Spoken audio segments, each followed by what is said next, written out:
કદાચ વડીલ લોકો બેઠા હોય તો મારી વાત સાથે સહમત થઈ શકે છે. 1970 પહેલા બ્લડ પ્રેશરની નોર્મલ ડેફિનેશન કેટલી હતી? એટલે કે બ્લડ પ્રેશર નોર્મલ કેટલું ગણાતું હતું?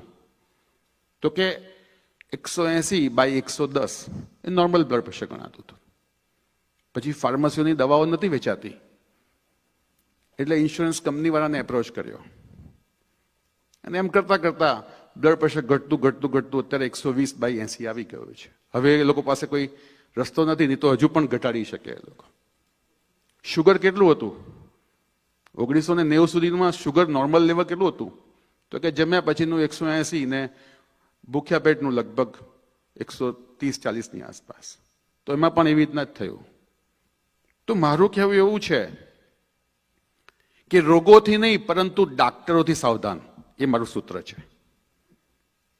એમાં કોઈ ડાક્ટર મિત્ર હોય તો માફ કરજો, હું પણ પોતે જ ડાક્ટર છું. આજકાલનો વ્યવસાય એવો થઈ ગયો છે કે ડાક્ટર લોકો ઇન્સ્યોરન્સ આપે છે એટલે દવા લખી નાખે છે. કેમ?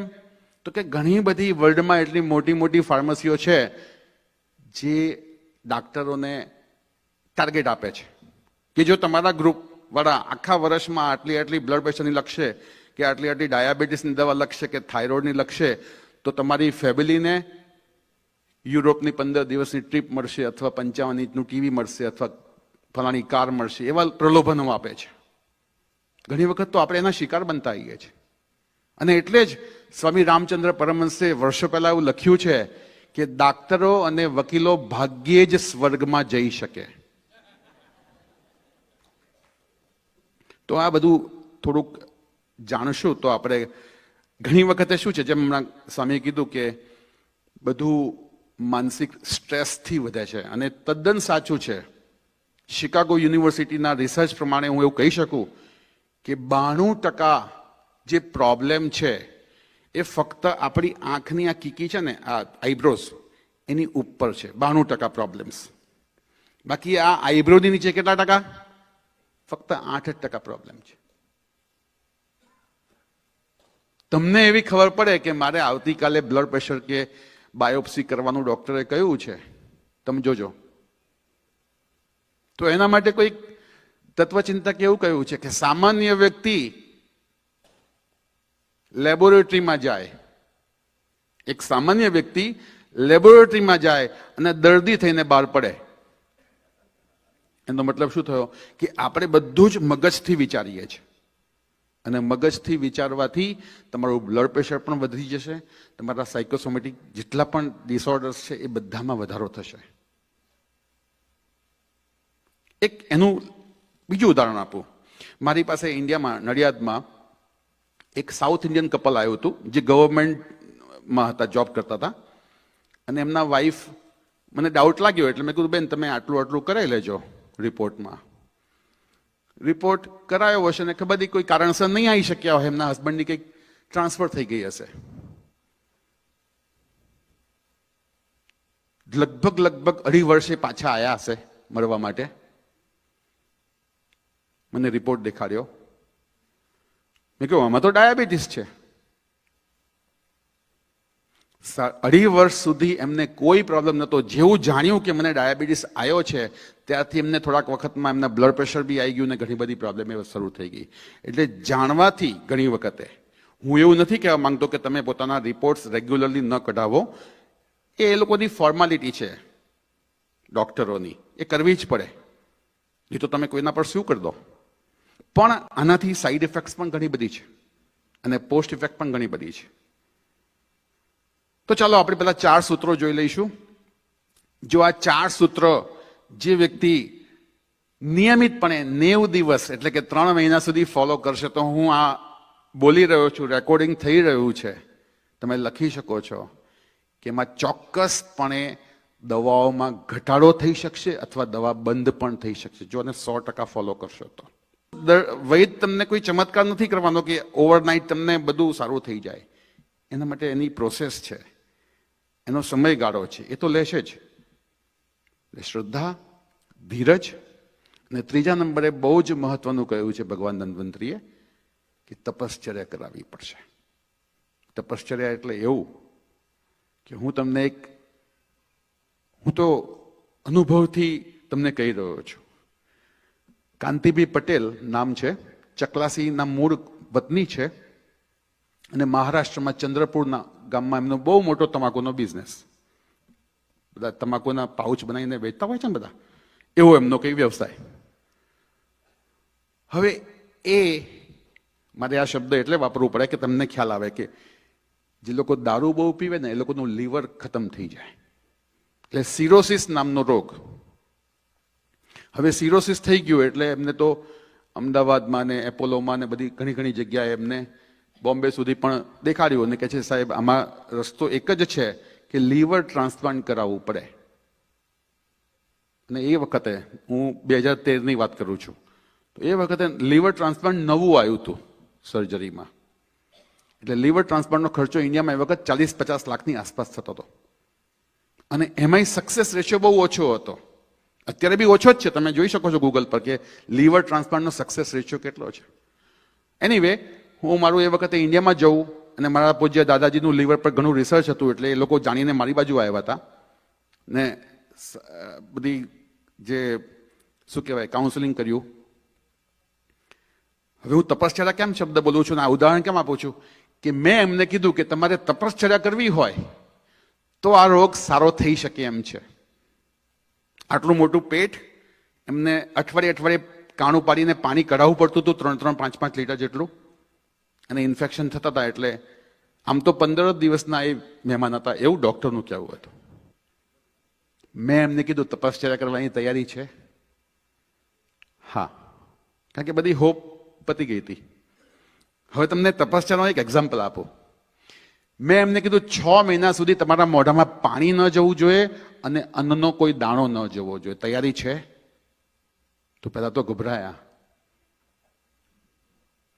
ફક્ત ને ફક્ત અમારી દાદાજીની રિસર્ચ ફોર્મ્યુલા, દૂધમાં, ગાયના દૂધમાં જ્યારે પણ દૂધ પીવે ત્યારે એ દવા નાખીને પીવાનું.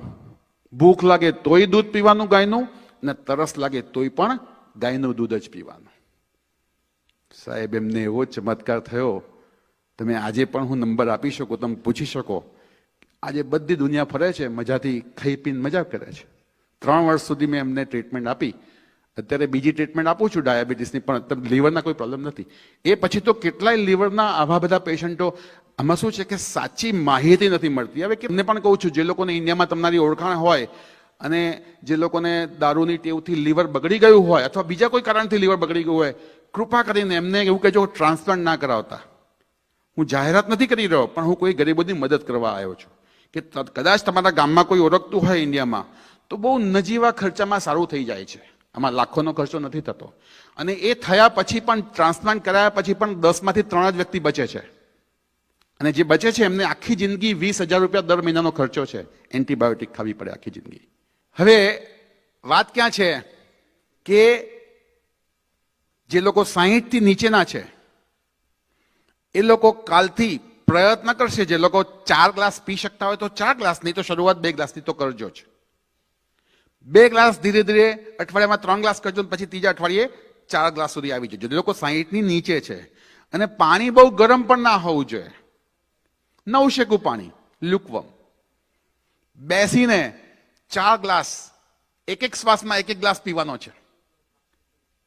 સવારનું પાણી, પહેલું પાણી ઘૂંટડે ઘૂંટડે નથી પીવાનું. ઘૂંટડે ઘૂંટડે પીશો તો એ પચી જશે, એમાં સલાઈવા ભેગી થશે તો પચી જશે, તો એ આગળમાં એટલે પેશાબમાં વધારે તમને જવું પડશે. પણ ઘૂંટડે ઘૂંટડે નથી પીવાનું. પહેલો ગ્લાસ એક જ શ્વાસમાં પીવાનો છે, બીજો ગ્લાસ એ પણ એક જ શ્વાસમાં. તો શું થશે? એ પચશે નહીં પાણી, અને સીધું એ તમારા લાર્જ ઇન્ટેસ્ટાઇનમાં પ્રેશર ઊભું કરશે. અને લાર્જ ઇન્ટેસ્ટાઇનમાં બધો મળ હોય ને આગલા દિવસ તો બધું ત્યાં જ જમા હોય.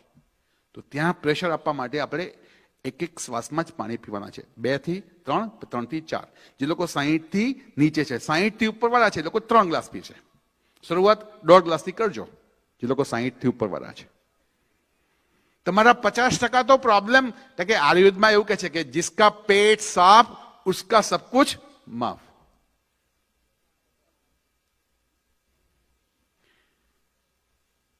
પાણી દવા તરીકે કામ કરે છે જો એની સમજ હોય તો. પાણી અમૃત તરીકે કામ કરે છે, નહીં તો પાણી વિષ પણ બની શકે છે. ખાધા પછી તમે જે લોકો પાણી પીવે છે જબરદસ્ત, જેવું ખાય ને એવું સીધું 1-2 ગ્લાસ પાણી ઠંડુ પાણી એમને જોઈએ. મિત્રો, આ જ રોગને તમે આમંત્રણ આપો છો આ પાણીથી જ. કેમ કે તમારી જઠરાગ્નિ તમારી પ્રદીપ્ત થઈ હોય, ખાધા પછી બધા જ્યુસીસ બધા છૂટા પડ્યા હોય અને તમે ઠંડુ પાણી પીને અથવા એમને પાણી પીને તમે એને ડાયલ્યુટ કરી નાખો છો, એટલે જ બધા પ્રોબ્લેમ શરૂ થાય છે. એટલે હું વિનંતી કરું કે ખાધા પછી ફક્ત એક જ ઘૂંટડો પીવો, મોઢામાં ફેરવીને પી જાઓ. ખાવાની મધ્યમાં 3 થી 5 ઘૂંટડા પી શકાય, મધ્યમાં. એટલે કે આપણે 2 ટાઈપ્સના ગ્રેન્સ ખાઈએ છીએ. રોટલી ને શાક પહેલા ખાઈએ છીએ અને પછી દાળ ને ભાત અથવા કઢી ખીચડી ખાઈએ છીએ. તો રોટલી શાક પતી જાય અને દાળ ભાત તમે શરૂ કરો, એની વચ્ચે તમે 3 થી 5 ઘૂંટડા પાણી પી શકો છો. અને જે લોકો 60 વર્ષથી ઉપરના છે એ લોકો તો આખા દિવસ દરમિયાન 900 પાણી જ પીવે, કોઈ ડોક્ટરની જરૂર નહીં પડે. 900 પાણી પીશો તો, કારણ કે એ લોકોની ઉંમરમાં શું વાયુ તત્વ વધારે વિકૃત હોય છે. અને વાયુ વિકૃત હોય, વાયુને ઠંડી વસ્તુઓથી દુશ્મની હોય. એ તમે ઠંડુ પાણી નાખ્યું એ તમારું પાચન તંત્ર મંદ. તો સવારે ઉઠીને 3 અથવા 4 ગ્લાસ ઉંમર પ્રમાણે પીવાનું છે. પછી જેટલી વખત જમો એના કલાક પહેલા અને કલાક પછી એ વચ્ચે પાણી નથી પીવાનું. જેમ કે 1 વાગે જમવાનું છે તો 12 વાગે પછી પાણી નહીં પીવાનું. જમતી વખતે વચ્ચે 3 થી 4 ઘૂંટડા 5 ઘૂંટડા પી શકાય, મધ્યમાં એક જ વખત. જમ્યા પછી એક જ ઘૂંટડો, જમ્યા પછી 1 કલાકે તમે પી શકો છો પાણી. અને છેલ્લે મારા દાદાજીનો એક મેસેજ આપીને હું મારું વક્તવ્ય પૂરું કરું છું. જ્યારે હું 14 વર્ષની આસપાસ હતો તો મારા ઘરે દાદાજીની સાથે એમના ગુરુ આવતા, નિયમિત આવતા. તો નિયમિત આવે અને એમને પછી દૂધની આદત, ચા નતા પીતા. હવે દૂધ પીવડાવે એટલે દૂધમાં પછી ઇલાયચી વાળું દૂધ આવે અને જોડે સાકરની વાટકી મૂકે અને પછી જેટલી જોઈતી હોય નાખે. તો હું આવું કાયમ જોઉં તો મને આ વખતે ઈચ્છા થઈ કે દાદાજી હું દૂધ લઈ આવું છું ગુરુજી માટે. હું દૂધ લઈને ગયો, પૂછ્યું કેટલું સાકર કેટલી નાખું? તો ગુરુજી કહે છે 1-1.5 ચમચી નાખ બેટા. તો જેવી હું વાટકી ઉઠાઈને નાખવા જઉં છું તો એ વાટકી મારા હાથમાંથી સમહાવ, નાનો હતો ને બહુ આમ એક્સાઇટ થઈને કદાચ કરવા ગયો હોઈશ તો મારા હાથમાંથી વાટકી એવી છૂટી કે લગભગ 70% સાકર બધી દૂધમાં પડીને બાકી બહાર પડી ગઈ. તો મારા દાદાએ મારી તરફ આંખ કાઢી. એટલે ગુરુજી જોઈ ગયા કે આંખ કેમ કાઢી?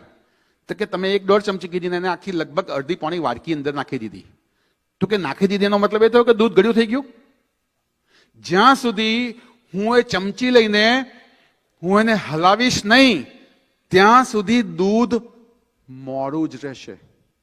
સેમ એવી રીતના હું અહીંયા વારે વારે આવીને દર 2-4 વર્ષે તમને આવીને હું ઘણા ગોલ્ડન સૂત્ર આપીશ, પણ તમે જો એને 3 મહિના સુધી મહેનત નહીં કરો, એને નહીં હલાવો તો આપણું જીવન પણ મોડું જ રહેશે.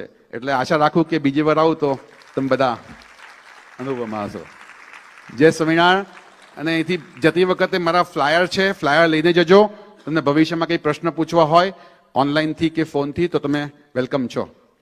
જય સ્વામિનારાયણ.